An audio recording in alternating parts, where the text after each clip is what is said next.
Kalau kolesterolnya tinggi, biasanya asam uratnya ngikut tinggi. Kalau sudah asam urat dan kolesterol tinggi, maka tensinya ikut tinggi. Setelah tensinya ikut tinggi, tahu-tahu jadi stroke. Nah, kalau sudah terlanjur seperti itu, bagaimana cara mengobatinya? Yang pertama, kita harus banyak minum air putih. Kalau sudah tahu kena kolesterol, minum air putihnya betul-betul minimal 1,5 liter. Sampai kencing kita betul-betul berwarna bening, bukan berwarna kuning, bukan berwarna coklat. Kalau jenengan waktu pipis itu sudah warnanya kayak teh, itu betul-betul kondisi parah. Itu pasti kalau pipis sudah panas. Kalau sudah pipis sudah panas, itu sudah tanda kutip besok kalau kerja bawa air, kemana-mana sangu air, tidak apa-apa. Kayak anak TK lagi tidak apa-apa, sangu air. Kadang-kadang kenapa? Bukan karena mahalnya air, malesnya beli air. Iya toh, kadang-kadang kan seperti itu kan. Mending kok gitu, kadang-kadang di rumah aja mau minum aja kadang-kadang malas kok. Jadi lebih baik airnya dibawa kemana-mana biar ingat. Jadi kalau bisa berapa banyak satu botol yang isi 1,5 liter, ketika minum bawa itu kemana-mana langsung diminum terus. Satu hari minimal harus habis 1 botol.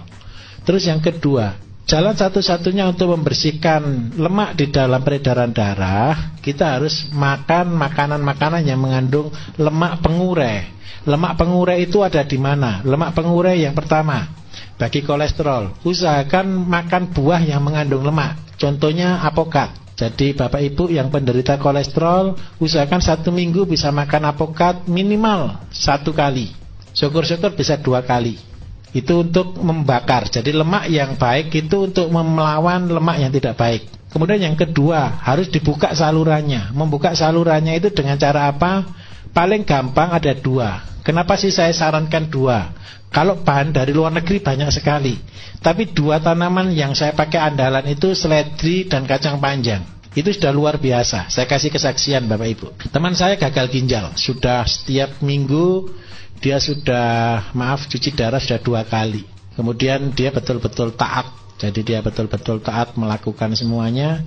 Terus saya resume, saya kasih petunjuk untuk dia pakai 1 hari 1 ikat seledri diminum 1 hari.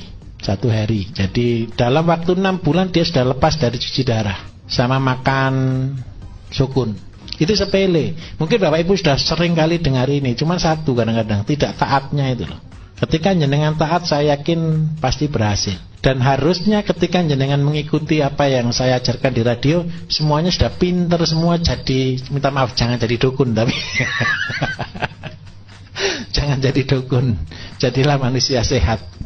Jadi kan semua resep kan ada di sana. Itu tadi.